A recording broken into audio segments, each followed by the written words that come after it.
যারা আজকে ক্ষমতাকে অপব্যবহার করে মানুষের জীবন ধন সম্পদ প্রাণ নিয়ে টানাটানি চিনিমিনি খেলেছেন তাদের তো শাস্তি পাওয়া উচিত। এ তো বিচার হওয়া উচিত, যে দোষী কেউ হয় তাকে সাজা দেওয়া উচিত। পরিবর্তন হয়েছে, এটা মাথায় রাখুন, নাহলে আপনার নিজের ভবিষ্যৎটাও ভাবুন। উপাধ্যায় তাকে চতুর্দিক দিয়ে এবার আস্তে আস্তে কোণঠাসা করা হচ্ছে। মালতী দেবী যার পা বাদ গেছে তাকে কালকে স্বাস্থ্য ভবনে নিয়ে আসার পরে তাকে দিয়ে একটা এফআইআর করানো হয়েছে। অন্যান্য আর্থিক দুর্নীতি আর মানুষের জীবন নিয়ে ছিনিমিনি খেলার মধ্যে হেলেনেবেন ডিফারেন্স রয়েছে, অর্থাৎ ভাইপো আরো বিপদ। দেখুন, কেউ কাউকে কোণঠাসা করছে না। যারা আজকে ক্ষমতাকে অপব্যবহার করে মানুষের জীবন ধন সম্পদ প্রাণ নিয়ে টানাটানি চিনিমিনি খেলেছেন তাদের তো শাস্তি পাওয়া উচিত। কেউ প্রতারিত হয়েছে, সেই যদি কমপ্লেন করে তার সে অধিকার আছে, আর সরকারের দায়িত্ব আছে এটা খোঁজ খবর করা। সেটাই প্রক্রিয়া হয়েছে। এরা আজকে ক্ষমতাকে এমনভাবে ইউজ করেছেন, ডাক্তার ছাড়া যে কেউ তাকে প্রেসক্রিপশন দিচ্ছে। আমাদের মাননীয় স্বাস্থ্যমন্ত্রী গেছিলেন, তিনি কি বলেছেন যে এই যে প্রেসক্রিপশন দেখে মনে হচ্ছে ডাক্তারের লেখা নয়, কে লিখতো? তার পরিণাম হয়েছে আজকে একটা মানুষের একটা পা চলে গেছে।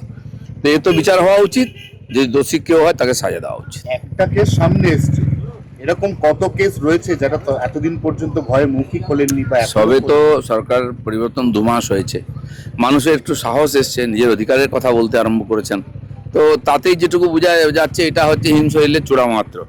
পুরা করাপশন, পুরা হিংসা, দুর্নীতি, মানুষকে ভয় দেখানো, এই যে থ্রেট পলিটিক্স, এই টিএমসির নেতারাই বলছে সবচেয়ে বড় থ্রেট পলিটিক্স টিএমসির ভিতরেই ছিল। কথা বলতে দেওয়া হতো না, চমকানো হতো। তো তারা আজ ন্যায় চাইছে, তার জন্য ন্যায় বিভাগ আছে, প্রশাসন আছে, তারা দেখবে। কলকাতা পুরসভা সুবিধার্থে আগামী যে পুর ভোট আসছে ডিসেম্বর মাসে, তাতে 144-এর বদলে 200টা ওয়ার্ড করে দেওয়া হয়েছে। এটা কি ধরনের সুবিধা হবে? না দেখুন, একটা ওয়ার্ডে 76টা বুথ আছে। আপনি বলুন, একজন কাউন্সিলর, আর একটা ওয়ার্ডে 12টা বুথ আছে। দুজন কাউন্সিলর সমান অধিকার, কিন্তু সে 12টা বুথ আর 76টা বুথ কি করে দেখতে পারে?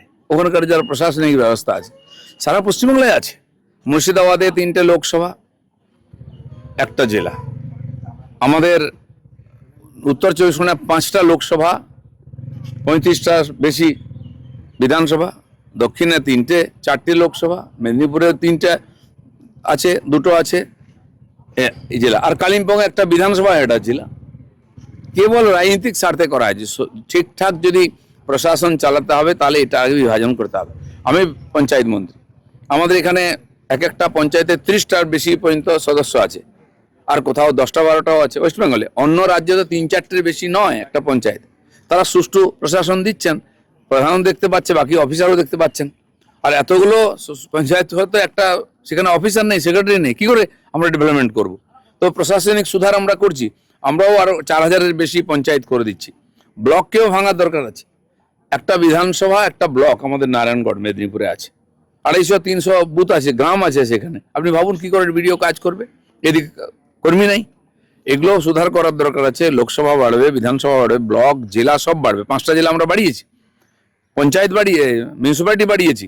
সেরকম কর্পোরেশনের যে বিস্তার হবে, অনেক নতুন জায়গা যারা ডেভেলপ হয়ে গেছে, সরকারি সুবিধা নিচ্ছেন, তাদেরকে আনা হবে, ওয়ার্ড বাড়ানো হবে, যাতে প্রশাসন ঠিকমতো চলতে পারে, পরিষেবা পেতে পারেন। কলকাতা কর্পোরেশনের ইতিহাসে প্রথমবার 100 কোটি টাকা, যেটা কাউন্সিলরদের এলাকার উন্নতি কল্পে দেওয়া হয়েছিল, সে 100 কোটি টাকা আবার রাজ্য সরকারি কোষাগারে ফেরত যাচ্ছে, কারণ কাউন্সিলররা টাকা তোলেনি ভয়। দেখুন, এক তো দুর্নীতি হয়েছে সমস্ত স্তরে, গ্রাউন্ড স্তরে, মিউনিসিপ্যালিটি বলুন, পঞ্চায়েত বলুন। আর তারপরে টাকা খরচা করতে পারেন না, কোনো প্ল্যানিং নেই। শুধু পশ্চিমবাংলা সরকারের টাকা নয়, কেন্দ্র সরকারের হাজার হাজার কোটি টাকা বিভিন্ন বিভাগে পড়ে আছে। সেটা নিয়ে কেউ না মন্ত্রী চিন্তা ভাবনা করেন, না ওখানকার অফিসাররা করেন। যেটা জনস্বার্থে ব্যবহার করে তাদেরকে লাভ দেওয়া ছিল, সেটা করা হয়নি। খালি পয়সা কামানো, কাটমানি খাওয়ার সুযোগ আছে, সেগুলো খরচা করা হয়েছে, আর তার কোনো হিসাব নেই। তো সেই জন্য দেখেছি আমরা 15 বছর, এরা তো কেউ পরিষেবা দেওয়ার জন্য মিউনিসিপ্যালিটিতে কাউন্সিলর হয়নি, পয়সা কামাবার জন্য হয়েছে। পার্ক দখল করে, খাস জমি দখল করে, পুকুর দখল করে বাড়ি তৈরি করা, পয়সা না, এটাই উদ্দেশ্য ছিল। তা কি করে খরচা করবে? এবার সুরুচি থেকে বিশ্বাস আউট, সুরুচি ক্লাবের পর থেকে পুজো কমিটি থেকে ব্রাদার্স আউট। এ তো সবে পরিবর্তন শুরু হয়েছে। ক্লাব, স্পোর্টস অর্গানাইজেশন, অন্যান্য সামাজিক সংস্থা সব জবরদখল। এমনকি নার্সিংহোম, হসপিটাল দখল করে নেওয়া হয়েছে লোকের কাছ থেকে, দোকানপাট দখল করে নেওয়া হয়েছে। দখলের রাজনীতি এবারে মুক্ত হচ্ছে। মানুষ যারা ক্লাব চালাচ্ছেন তাদের হাতে ছেড়ে দেওয়া উচিত, যারা দুর্গাপূজা করেন তাদের হাতে ছেড়ে দেওয়া উচিত, যারা খেলাধুলা করেন খেলাধুলার লোক তাদের হাতে খেলার সংস্থাগুলো ছেড়ে দেওয়া উচিত, তবে উন্নতি হবে। আর এই কবজা করার জন্য অযোগ্য আর চোরগুলো বসেছে বলে আজকে সমস্ত জায়গায় কাজকর্ম বন্ধ হয়ে গেছে। দক্ষিণ দমদম পুরসভায় 6 জনকে নিয়োগ সুপারিশ করেছিল ফিরাদ হাকিম, চার্জশিটে এবার ফিরাদ হাকিমের নাম এই পুরো নিয়োগ দুর্নীতি। এক একটা পুরসভায় দেখুন পয়সা নেই উন্নয়ন করার, রাস্তা নেই, জল নেই, বিদ্যুৎ নেই, ড্রেন পরিষ্কার হয় না, ড্রেন হয় না, অথচ শত শত লোককে ওখানে ঢুকিয়েছেন নেতারা। আমাকে ঝাড়গ্রামের একজন বললেন যে 400 কত কর্মী আছে, 17 জন মাত্র কাজে আসেন। আপনি ভাবুন, বেতন এরা নিচ্ছে, নেতারা এদের কাছ থেকে টাকা নিয়ে ঢুকিয়েছে, এরা কেউ কাজে আসে না, বাড়িতে বসে পয়সা পায়, ইনভেস্ট করে দিয়েছে। আর মানুষ চিন্তা ভাবনা করেন, বলতে গেলে তাকে চমকাবে, ভয় দেখাবে। এর পরিবর্তন হবে এবং একটু সময় লাগবে। বিধাননগর সাইবার ক্রাইমের জালে এবার প্রায় 2 কোটির বেশি টাকা উদ্ধার। কল সেন্টার কি বলবেন, মানে এত টাকা? এর আগেও উদ্ধার হয়েছে, এখনো বহু জায়গায় কালেকশন চলছে অবৈধভাবে এবং বহু জায়গায় এইসব টাকা জমা আছে। এখানেই আছে আমার জানা আছে, গাড়ি করে পার করা হয় আস্তে আস্তে করে, শত শত কোটি টাকা আছে।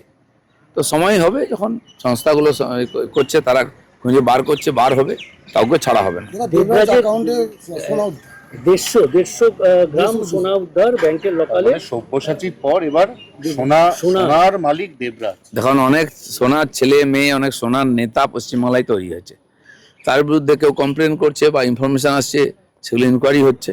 তো দেখুন, যে অপরাধ করেছে তার তো সাজা হবেই, কিন্তু পুরো 5,000 10,000 লোককে একসঙ্গে ধরে নিয়ে আসা, তার কেস চালানো, আমাদের পুলিশের কাছে সেই ক্ষমতাও নেই, সময়ও নেই, ম্যান পাওয়ারও নেই, পুলিশই নেই। আর বহু জায়গায় পুলিশরাই তার সঙ্গে যুক্ত, তার অদল বদল চলছে। পুলিশ এখনো কমপ্লেন করলে টিএমসি গুন্ডাদের বিরুদ্ধে কমপ্লেন নিচ্ছে না বা কোনো কাজ করছে না। আমিও বলবো যে পুলিশকে পরিবর্তন হয়েছে, ওটা মাথায় রাখুন, নাহলে আপনার নিজের ভবিষ্যৎটাও ভাবুন। মিড ডে মিলে ডাবল ইঞ্জিনের সুফল, একদিকে যেমন রান্নার খরচ বেড়েছে প্রধানমন্ত্রীর যে পিএম পোষণ প্রকল্পে, অন্যদিকে মিড ডে মিলের কর্মীদেরও মাসিক ভাতা সাম্মানিক সেটাও বেড়েছে। দেখুন, মিড ডে মিল এটা সবচেয়ে বড় স্ক্যাম একটা। 8,000 যে স্কুল যেখানে টিচার নেই, যেখানে স্টুডেন্ট নেই, সেখানেও মিড ডে মিল হতো, সে টাকাটা কোথায় যেত, কে খেত? ছাত্রই নেই।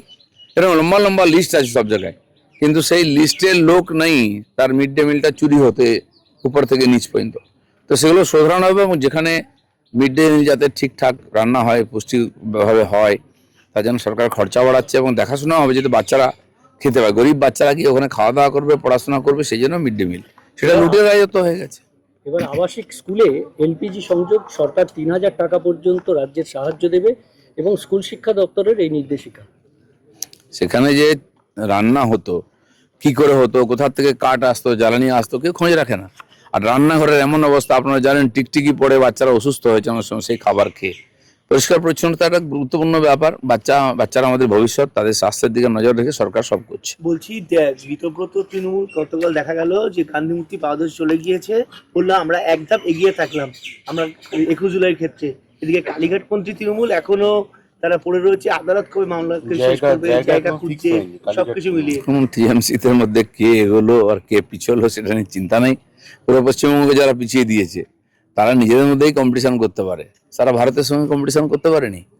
তাই বাংলাদেশের সঙ্গে জোড়া চক্রান্ত চলছিল, তার থেকে বাংলা মুক্তি পেয়েছে। সামনে তাকান, এগিয়ে চলুন, যে পিছনে থাকছে থাকুক। দাদা, হাসপাতালের ডায়েটে রোগীদের খরচ ডাবল হলো, প্রায় 100 টাকার বেশি বরাদ্দ। 10-12 বছর ধরে এই হসপিটালে রোগীদের খরচা, বাচ্চাদের জন্য খরচা, স্কুলে মিড ডে মিলে বা বিভিন্ন কর্মচারী, এক তো এখানে লক্ষ লক্ষ আছে সমস্ত কন্ট্রাকচুয়াল কর্মচারী, স্থায়ী নিয়োগ হয়নি, তাদের 10 বছর 12 বছর ধরে একটা পয়সা বাড়েনি। 8,000 10,000 12,000 টাকায় উচ্চশিক্ষিত যুবকরা কাজ করছেন, মহিলারা কাজ করছেন, কেউ দেখেনি। তারা সবাই আসছে আমাদের কাছে, আমাদের কি হবে। আমরা চিন্তা ভাবনা করছি কোনো মানুষকে বার না করে তাকে কতটুকু আর্থিক সহায়তা দেওয়া যায়, কেন্দ্রীয় প্রকল্পের টাকা নিয়ে এসে তাদের বেতন যাতে নিয়মিত হয়। বেতন নিয়মিত হয় না, এটা সমাধান করার চেষ্টা হচ্ছে। এর জন্য একটু সময় লাগবে। এত মানুষকে ঢুকিয়ে দিয়েছে, প্রয়োজন আছে কি জানি না। কোনো প্রকল্পের জন্য অস্থায়ীভাবে 2 বছর 3 বছরের জন্য নেওয়া হয়েছে, তারপরে তারা ডিপার্টমেন্টে রয়ে গেছে, তাদের জন্য কোনো অর্থ বন্টন হয়নি, তারা বেতন পায় না ঠিক মতো।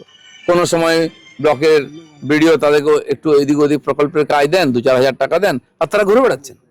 এটা ঠিক নয়। মানে এবার রোগীরা ভালো খাবার পাবে যেহেতু ডাবল বরাদ্দ হয়ে গেল। নিশ্চয়ই রোগীদের তারা বাড়ি থেকে খাবার নিয়ে এসে খায়। এই 54 টাকায় সে কন্ট্রাক্টরও কি রাখবে, রাঁধুনিকে কি পয়সা দেবে, কি সুষ্টিকর খাবার খাওয়াবে, এটা কেউ ভাবেনি। আর তারপর থেকে আবার চুরি হতো, শুধরাবে সব।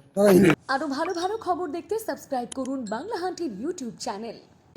বাংলা হান্টের আরো খবর দেখতে নজর রাখুন। বাংলা খবর মানেই বাংলা হান্ট।